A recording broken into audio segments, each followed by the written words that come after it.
ओम नमः शिवाय मित्रों, महादेव का फलित ज्योतिष शास्त्र में आपका स्वागत है। आज के टॉपिक में हम चर्चा करने जा रहे हैं वैदिक ज्योतिष शास्त्र के अंतर्गत सर्वाष्टक चक्रम का निर्माण कैसे करते हैं। तो सर्वाष्टक चक्रम किस प्रकार से बनाते हैं, इसका निर्माण कैसे किया जाता है, इसी टॉपिक से रिलेटेड आज हम चर्चा करने जा रहे हैं। तो आज से 12 दिन पूर्व का आप वीडियो देखेंगे तो उसमें हमने सूर्याष्टक चक्रम का निर्माण कैसे किया जाता है व अष्टक वर्ग चक्र का निर्माण कैसे करते हैं उस पर हमने चर्चा की थी उस वीडियो में। आज के टॉपिक में हम सर्वाष्टक चक्रम पर चर्चा करने जा रहे हैं, जो कि वो सूर्याष्टक वर्ग चक्र और अष्टक वर्ग चक्र का निर्माण कैसे किया जाता है वो वीडियो देखिए। जब आप इस वीडियो को देखना तब आपको पता चलेगा, ठीक है, अन्यथा बीच में आपको कोई समझ में नहीं आए। तो टॉपिक पर चर्चा करने से पहले मैं आपको बता देना चाहता हूँ कि यदि आप मेरे चैनल पर नए दर्शक हो ना तो कृपया चैनल को सब्सक्राइब कर लीजिएगा, साथ में घंटी के बटन को दबा दीजिएगा ताकि मैं जो भी नया वीडियो अपलोड करूँ उसका नोटिफिकेशन आपको सबसे पहले आपके पास पहुंच जाए। हाँ, खास करके आपसे निवेदन है, कृपया वीडियो को लाइक किया करो यार। आपका लाइक करने से कोई पैसा नहीं लगता है, बल्कि आपका लाइक करना मेरे लिए उत्साहवर्धन मनोबल बढ़ाने का काम करता है। तो इसलिए वीडियो को लाइक किया करें और पूरा देखें, अंत तक देखें। तो आज सर्वाष्टक चक्रम पर चर्चा करेंगे। हालांकि मैं लाल किताब पर वीडियो अपलोड करता हूँ, लाल किताब मेरा मुख्य टॉपिक होता है, तो लाल किताब को ही ज्यादा महत्व देता हूँ। बल्कि मेरे बहुत से ऐसे विद्यार्थी जुड़े हैं जो वैदिक ज्योतिष शास्त्र को ज्यादा प्रलोभन देते हैं। मैं उनको ये नहीं कहता हूँ कि वो गलत है, लेकिन सभी अपने अपने स्तर पर ठीक ठाक है। लेकिन मैं यहाँ ज्यादा इंपॉर्टेंस रेड बुक हॉरोस्कोप को देता हूँ। वो टॉपिक भी लेकर आऊंगा, लेकिन मैं क्या सभी की मांग पूरी करना पड़ता है मेरे को। सभी बोलते हैं इस पर वीडियो बनाए, तो मैं उनके लिए ये सर्वाष्टक चक्रम, अष्टक वर्ग चक्र, सूर्याष्टक वर्ग चक्र पर हमने चर्चा की थी। तो आज सर्वाष्टक चक्रम पर हम चर्चा कर रहे हैं। तो बढ़ते बिना समय गवाए फटाफट हमारे टॉपिक की ओर। जैसे कि आप स्क्रीन पर देख पा रहे हैं, तो यहाँ पर क्या है, सर्वाष्टक चक्रम वैदिक ज्योतिष शास्त्र की हम बात करें जी, कि सूर्य का अष्टक वर्ग चक्र, ठीक इसी प्रकार चंद्र का अष्टक वर्ग चक्र भी आपको बना लेना है। पिछले वीडियो को देखिए, आज से 12 दिन का वीडियो, तो आपको उसमें पता चल जाएगा किस प्रकार से सूर्य का अष्टक वर्ग का निर्माण किया गया है। तब उसी के अकॉर्डिंग हमें चंद्र का बनाना है, चंद्र का अष्टक वर्ग। अब ये वर्ग आप देख पा रहे होंगे, अब आपको भी इसी प्रकार से चंद्र का अष्टक वर्ग तैयार करना है। फिर जो योग आएगा वो योग नीचे ऐड करना है, जोड़ते जाना है। जैसे यहां ऊपर वाला कॉलम आप देख पा रहेंगे 4 5 6 7 8 9 10 क्रम अनुसार तकसीम के अकॉर्डिंग, ठीक है, ये राशि है सब। अब जो लग्न में जो राशि होगा वो राशि हमने स्टार्टिंग लिखना बेहद जरूरी है। हो सकता है लग्न या मीन का, हो सकता है कन्या का, हो सकता है सिंह का, हो सकता है वृश्चिक का हो, लेकिन जो भी लग्न हो, जो डिफाइन होता है लग्न ऑलरेडी एसेंडेंट, ठीक है, फर्स्ट हाउस, तो वो जो फर्स्ट हाउस में जो राशि होगी वही हमारी राशि का लग्न हमें स्टार्टिंग लिखना पड़ेगा। फिर तकसीम टूटना चाहिए नहीं, क्रम से ऐसे हम अंक को डिजिट वाइज टेबल के अंदर फिलअप कर लें। अब ग्रे, अब ये नीचे वाली तालिका है ग्रे है, अब ये भी क्रम नहीं टूटना है। अब ये सूर्य का अष्टक वर्ग है, फिर चंद्र का, फिर मंगल का, फिर बुध का, बृहस्पति का, शुक्र का, शनि का, लग्न का, ये हमें इसी क्रम के अनुसार ये अष्टक वर्ग ज्ञात करना है। अब ऑलरेडी सूर्य का अष्टक वर्ग एक एक सारणी होती है, ऑलरेडी 6 होती है। किस भाव में वो शुभ दर्शाया गया, कौन सा भाव अशुभ दर्शाया गया, वो पिछले वीडियो में आप देखिए, उस पर तभी जाकर आपको ये समझ में आए। तो अब क्या है कि यहां पर ये राशि आए, ये ग्रह है। अब ये राशि लग्न है, कर्क लग्न में, अगर कोई ग्रह लग्न में बैठा होता तो मैं यहां पर क्या करता, उस प्लेनेट को दर्शाता है, ठीक है, डिस्प्ले आपको दिखाई करता, ठीक है, लेकिन उसमें कोई प्लेनेट मौजूद नहीं है लग्न में, तो ऐसे कैसे कॉलम मैंने छोड़ दिया। 5वें भाव में कोई प्लेनेट नहीं है तो मैं 0 से डिफाइनेशन किया मैंने इसको।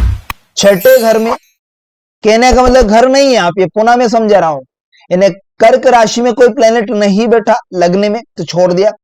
सिंह राशि में कोई प्लेनेट मौजूद नहीं है तो 0 से मैंने डिफाइन किया। कन्या राशि में कोई प्लेनेट नहीं है तो 0 से मैंने वैल्यू, चाहे तो आप लिखे या ना लिखे, ठीक है। जो जिस राशि में जो प्लेनेट है उसे उस राशि में हमने रख दिया। क्लियर। अब यहां पर क्या है, ये एक रेखा है, एक रेखा है यहाँ पे कर्क राशि। तो यहां पर सीधा का सीधा चलना है हमें तकसीम अर्थात क्रम के अनुसार। क्या करें, जहां सूर्य बैठा है उस भाव से। तो यहां पर क्या है, तो यहां देखेंगे सूर्य कहां बैठा है, तो वृश्चिक राशि में। तो इसी भाव से स्टार्ट करें, सूर्य जिस भाव से बैठा उससे आगे गिने दूसरा घर। तो दूसरे घर में आते हैं धनु राशि। धनु राशि में हमने क्या किया, शुभ भाव बताया रखा। तो यहां पर एक रेखा डिफाइन किया। इसी प्रकार से ये अब जिसमें कोई शुभ अशुभ नहीं जिसमें अशुभ बता रखा उसमें जीरो से डिफाइन किया, जो भाव सूर्य जिस भाव में बैठा उस भाव से। तो अब क्या करा हमने, सूर्य का अष्टक वर्ग ये बना लिया। अब इसने लग्न वाले कॉलम को हमने जोड़ा तो कितने प्राप्त हुए हमें, रेखा खड़ी रेखा कितनी, वो जोड़ ली। जीरो का वैल्यू नहीं है, 4। अब ये सभी का जो हमें योग प्राप्त हुआ है इसे नोट कर लेना है, यही मोस्ट इंपोर्टेंट पॉइंट रहेगा आपके लिए। नेक्स्ट हम आगे चलेंगे। अब चंद्र का अष्टक वर्ग, सूर्य का अष्टक वर्ग बनाए जैसे ऊपर अभी मैंने ऑलरेडी कर दिया है फिक्स। ठीक है, यहां पर मैंने रेखा डिफाइन नहीं की, ग्रे का नाम नहीं लिखा नीचे, क्योंकि आप देख पा रहेंगे जिस प्रकार सूर्य का अष्टक वर्ग है इसी प्रकार चंद्र का भी अष्टक वर्ग ज्ञात होगा, इसी प्रकार ये योग होगा। तो मैंने ऑलरेडी ये प्लेनेट गायब कर दिया, मैंने प्लेनेट नहीं लिखा क्योंकि लंबा वीडियो हो जाता मेरा काफी। तो मैंने यहाँ डायरेक्ट क्या किया, योग को डिफाइन करा। ठीक है, योगों को दर्शा दिया, ये अनुमानित है। मान लीजिए एक उदाहरण एग्जाम्पल के तरीके से मैंने ये आपको ये रेखा के योग है, यानी कर्क राशि के टोटल योग चंद्र का अष्टक वर्ग में 4 लिखा, सिंह राशि का अष्टक वर्ग देखा मैंने 5। ये हमें ये योग याद करना है भाई, ये योग को भूलना नहीं, आप मिस मत कीजिए। अगर आपने मिस कर दिया ना तो खेल बिगड़ जाएगा, आप सर्वाष्टक चक्र का निर्माण नहीं कर पाएंगे। आप बोलेंगे ये आए कहां से बाबू, बने कैसे, तो आप पिछला वीडियो देखिए अष्टक वर्ग का, उसमें आप पता चल जाएगा किस प्रकार से। अभी तक यूट्यूब पे ऐसा वीडियो नहीं है, लेकिन मैं आपके लिए बनाया है ताकि कुछ नया सीखिए। अब इसी प्रकार से क्रम नहीं टूटा, मंगल ले लिया। अब मंगल का अष्टक वर्ग ये योग है, ये योग आ गया। ठीक इसी प्रकार से हम क्या करेंगे, बुध का अष्टक वर्ग ज्ञात किया, क्रम नहीं तोड़ना है जैसे मैंने बताया, ये बुध के अष्टक वर्ग का योग है। ठीक इसी प्रकार हमें बृहस्पति के कंडीशन को भी दर्शाना है, ये बृहस्पति के अष्टक वर्ग है। अब ये योग नीचे लिखा है, ये योग को ध्यान में रखना है। उदाहरण के अनुसार मैंने बृहस्पति तक के वर्ग अष्टक वर्ग तक मैंने चक्र का निर्माण किया। ठीक है, सारा नहीं है। अब बाकी शेष जो बचे प्लेनेटों का भी क्रम के अनुसार इसी प्रकार से, जिस प्रकार से सूर्य का अष्टक वर्ग, चंद्र का अष्टक वर्ग, मंगल का अष्टक वर्ग, बुध का अष्टक वर्ग, बृहस्पति का अष्टक वर्ग, इसमें शुक्र का अष्टक वर्ग, शनि का अष्टक वर्ग, लग्न का अष्टक वर्ग। लेकिन आपको ध्यान रखना है राहु केतु को इंक्लूड नहीं करना, राहु केतु का वैल्यू नहीं दर्शाया गया है अष्टक वर्ग सर्वाष्टक वर्ग की श्रेणी अष्टक वर्ग में, तो राहु केतु का नहीं बनाना। तो यहां पर ये योग को हमें ध्यान में रखना है, योग याद रखना है। अब यहां पर हम देखेंगे कि क्या कहा है सर्वाष्टक वर्ग के निर्माण के लिए। इसी प्रकार से शेष ग्रहों का अष्टक वर्ग सारणी के योग फल को एकत्रित करके रख लेना है, फिर उसके बाद शुभ अष्टक वर्ग बना लेना है, फिर उसके बाद लग्न सहित सर्व अष्टक वर्ग कुंडली का निर्माण होगा, जिसलिए पिछले वीडियो में हमने सूर्य का अष्टक वर्ग कुंडली का निर्माण किया था। ठीक इसी प्रकार चंद्र के अष्टक वर्ग कुंडली का निर्माण भी करना है, लेकिन मैं सूर्य के पिछले वीडियो में सूर्य के अष्टक वर्ग की कुंडली का ही निर्माण किया था चक्र का, लेकिन आप चाहे तो उसको बना लीजिए। लेकिन ये जो वर्ग मैंने बताया सूर्य का अष्टक वर्ग तालिका योग वाला, ये खास इंपोर्टेंट पॉइंट है। तो क्या निर्माण करके सटीक शुभाशुभ फलादेश जान सकते हैं, गोचर कंडीशन के भी इतना इफेक्टिव सर्वाष्टक चक्र का निर्माण करने पर हमें पता चल जाता है। अब यहां पर क्या चल सकते हैं हम, गोचर और मासिक फल इत्यादि हम जान सकते हैं सर्वाष्टक चक्र के श्रेणी। अब जितने भी योग हमारे पास हुए प्राप्त, ये सूर्य के जो योग वाले ये कॉलम में हमने भर दिया, ये क्रम तो नहीं टूटना है, आपको ऑलरेडी सभी में ऐसे कैसे लिखना है। ठीक है, अब ये योग आया सूर्य का, सूर्य का अष्टक वर्ग की कुंडली से हमने ये उठाकर ये योग यहां पर किया, इसी चंद्र का, इसी प्रकार मंगल का, इसी प्रकार बुध का, और एक क्रम इसी प्रकार बृहस्पति का, और ये क्रम मैंने ये मल्टीप्लाई मन से मैंने किया है। आपको ध्यान रखना है, गलती मत करना। बृहस्पति तक ठीक मैंने लिखा, बाकी है मैंने ये सब टोटल मैंने मन से, अर्थात कहने का मतलब उदाहरण के तौर पे लिया, कोई फिक्स नहीं है, लेकिन आपको फिक्स याद करना है। पिछले वीडियो को देखिए तब जाके आप तक यहां तक आइए। तो अब यहां पर क्या है, ये योग मैंने पूरे अष्टक वर्ग के अकॉर्डिंग ये मैंने योग कर लिया सभी, बाकी दो प्लेनेटों को छोड़कर इन सभी लग्न तक के, यानी कहने का मतलब सूर्य चंद्र मंगल बुध बृहस्पति शुक्र शनि लग्न, ये 8 तक इन सभी का योग कर लिया मैंने। अब योग किया तो क्या है, अब कर्क राशि का योग किया अर्थात लग्न में राशि है तो 38 रेखाएं, 38 रेखाएं, और यहां पर सिंह राशि की बात करें तो 28 रेखाएं, यहां पर कन्या राशि की बात करें 34 रेखाएं, ये सभी मैंने ऐड किया। अब इसे क्या करना है, सर्वाष्टक कुंडली का निर्माण करना है लग्न सहित। अब लग्न जो राशि लग्न में है वो ही राशि हमें लग्न में बैठाना है। धन भाव में सिंह आ जाएगी और पराक्रम भाव में कन्या राशि आ जाएगी। इसी प्रकार क्रम के अनुसार ये राशि चक्रम का निर्माण कर लेता है, अर्थात कहने का मतलब शुभ सर्वाष्टक चक्रम।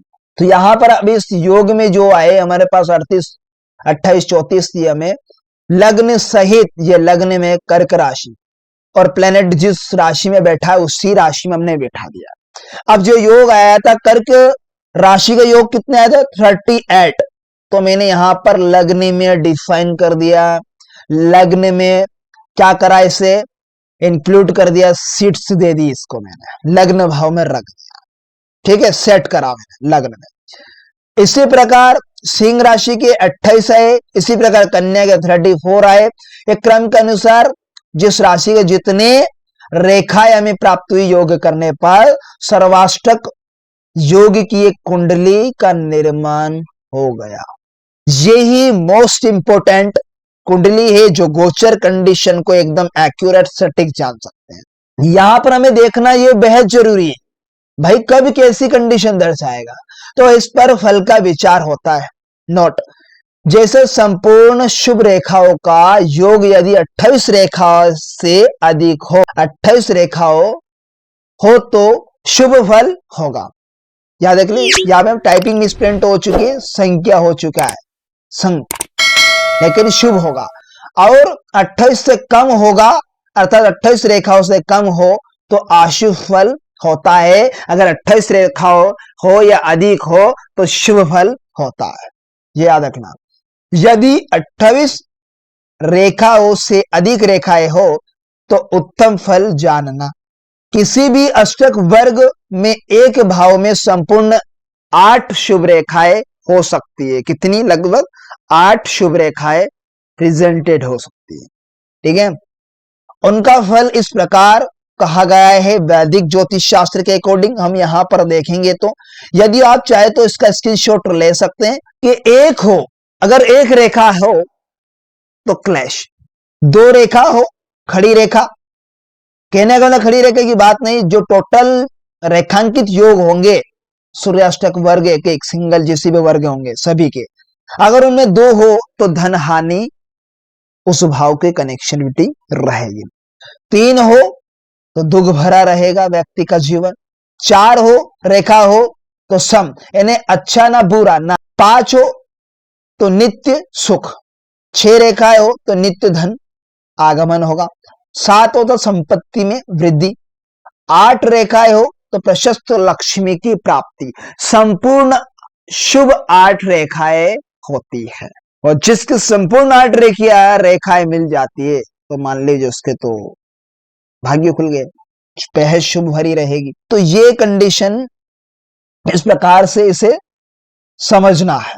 अब यहां पर क्या है कि सर्वाष्टक लग्न कुंडली वर्ग कुंडली होगी। मान लीजिए 38 कर्क राशि में 38 है टोटल रेखांकित योग, 38 आई। अब क्या है कि ऐसे में इंसान के पास क्या होगा, पराक्रम साहस अच्छा से रहेगा, सोचने समझने की एक्टिविटी रहेगी, स्वास्थ्य अच्छा रहेगा, एनर्जेटिक रहेगा। अब यहां पर 39 को देखिए, मकर राशि में शनि, शनि स्वयं की राशि में उच्च का बैठा है, लेकिन 39 कैसे देखिए यहाँ पर 39 रेखा है। अब यहाँ पर पत्नी का सहयोग भी अच्छा, डेली वेजेस इनकम में अच्छी कंडीशन बनेगी, यानी कहने का मतलब पत्नी से आपको सहायता काफी मिलेगी, डेली वेजेस अच्छा रहेगा, ये कंडीशन बनेगी। अब यहाँ पर षष्ठम भाव में देखे रोग के घर में, तो यहाँ पर सबसे नेगेटिविटी रोग बीमारी रहेगी, 28 से कम है।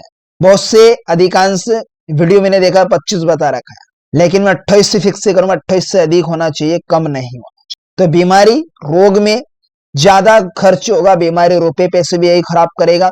28 ने धन भाव, अब यहाँ पर धन भाव में देखो 28 28 ने अच्छी कंडीशन लेगा, रुपए पैसे आएंगे, इंक्रीज करेगा।